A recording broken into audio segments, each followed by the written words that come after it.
Hello guys! Gawa tayo ng kasaba cake. Ayan.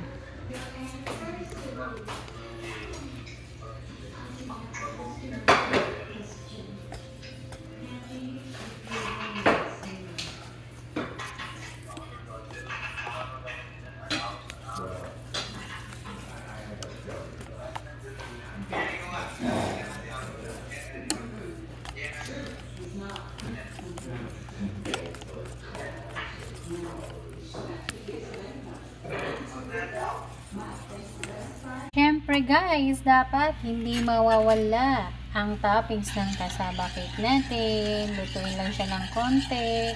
At maya maya maluluto na ang kasaba cake natin. Ilalagay ito sa top. Itong pinaka toppings niya guys. Tapos i-boil pa natin, do-broil natin sa may baking, sa may oven. Kung may oven kayo, pwede yan. Yan guys. Na guys, ilalagay na natin yung topping sa ibabaw ng kasaba cake. Ayan.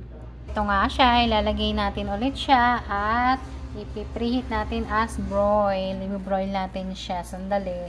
And here's my finished product guys. Look at it. Ang ganda nyo.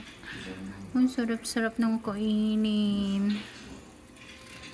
Ayan. Nakabantay ako, baka masunog guys. Ayan guys, ang aking finished product ng kasaba cake. Ayan.